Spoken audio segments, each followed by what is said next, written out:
Hello friends.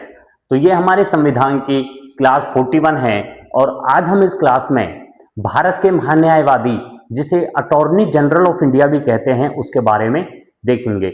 जिस प्रकार से आपका केंद्र में संघ में हमारा महान्यायवादी होता है, अटॉर्नी जनरल ऑफ इंडिया होता है, उसी प्रकार से हर राज्य में, सभी राज्यों में एक आपका राज्य का महाधिवक्ता भी होता है। तो हम अपना महान्यायवादी के बारे में शुरू करते हैं।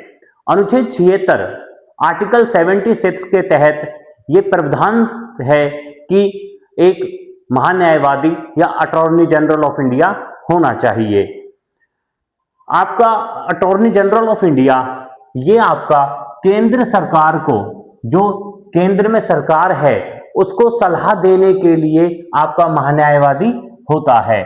कानूनी मामलों में, जो सरकार के कानूनी मामले होते हैं उनमें सलाह देने के लिए आपका महान्यायवादी होता है अनुच्छेद 76 के तहत। उसके बाद महान्यायवादी देश का सर्वोच्च विधि अधिकारी होता है, मतलब देश का सर्वोच्च कानून अधिकारी होता है महान्यायवादी। उसके बाद होता है कि जो महान्यायवादी होता है इसको कौन चुनता है, तो इसकी नियुक्ति आपकी राष्ट्रपति के द्वारा होती है। नियुक्ति आपकी राष्ट्रपति के द्वारा होती है।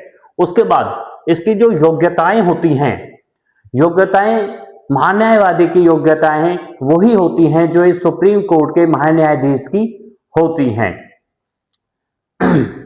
इसकी उम्र 65 वर्ष से ज्यादा नहीं होनी चाहिए, मतलब इसकी कम से कम उम्र आपकी 65 वर्ष से कम होनी चाहिए। दूसरा आता है कि ये उच्च न्यायालय, हाई कोर्ट में कम से कम 5 साल तक आपका न्यायाधीश रह चुका हो। तीसरी है आपकी कि कम से कम 10 वर्ष तक किसी भी उच्च न्यायालय में आपका अधिवक्ता रह चुका हुआ हो, या एडवोकेट 10 साल तक किसी भी उच्च न्यायालय में एडवोकेट रहा हो। उसके बाद आता है कि महान्यायवादी को, अटॉर्नी जनरल ऑफ इंडिया को संसद में, जो हमारी पार्लियामेंट है, पार्लियामेंट में राय देने के लिए आमंत्रित किया जा सकता है। अगर महान्यायवादी की राय की जरूरत है या इसकी सलाह की जरूरत होती है संसद में, तो इसको संसद में आमंत्रित किया जा सकता है। उसके बाद आता है कि ये महान्यायवादी किसी भी सदन का सदस्य नहीं होता, ना ये लोकसभा का सदस्य होता है, ना ये राज्यसभा का सदस्य होता है, परंतु फिर भी इसको राय देने के लिए बुलाया जा सकता है और ये संसद को संबोधित करता है। उसके बाद आता है कि संसद की कार्यवाही में भाग ले सकता है।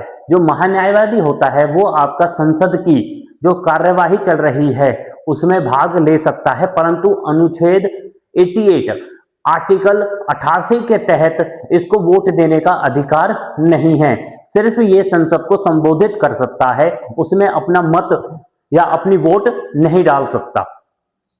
उसके बाद आता है कि भारत के सभी न्यायालयों में, भारत के सभी न्यायालय मतलब सुप्रीम कोर्ट, आपका हाई कोर्ट, आपके जिला न्यायालय होते हैं, जो इन भारत के सभी न्यायालयों में सुना जा सकता है या उनमें जाके अपनी सुन सकता है कि क्या मामला है।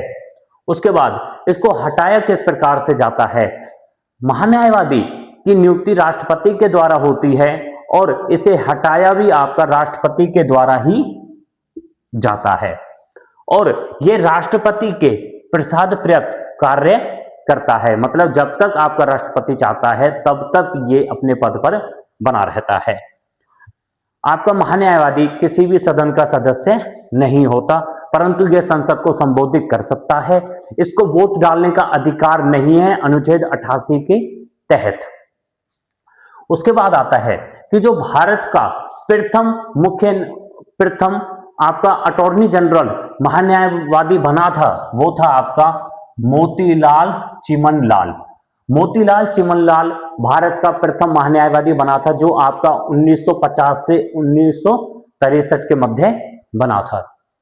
वर्तमान में जो अटॉर्नी जनरल है, जो वर्तमान में महान्यायवादी है, वो आपके 16वें नंबर का है, जो है आपका आर वेंकट रमन। प्रथम महिला, वह प्रथम महिला जो आपकी मुख्य न्यायाधीश बनी थी वो थी आपकी इंदिरा जयसिंह। इंदिरा जयसिंह आपकी प्रथम महिला न्यायाधीश, वो आपकी महान्यायवादी बनी थी। फिर आता है कि महान न्यायवादी को भी सलाह देने के लिए या महान न्यायवादी को सुझाव देने के लिए भी आपके केंद्र का महाधिवक्ता होता है, और ये अन्य विधि अधिकारी होते हैं जो आपके महान्यायवादी को भी सलाह देते हैं। महान्यायवादी की सहायता करने के लिए या महान्यायवादी को सलाह देने के लिए ये होते हैं। एक आपका महाधिवक्ता होता है और एक आपका अपर महाधिवक्ता होता है। महाधिवक्ता और अपर महाधिवक्ता का उल्लेख अनुच्छेद 76 में नहीं है। अनुच्छेद 76 में सिर्फ आपके भारत के अटॉर्नी जनरल ऑफ इंडिया महान्यायवादी का उल्लेख है, 76 में इसका उल्लेख नहीं है।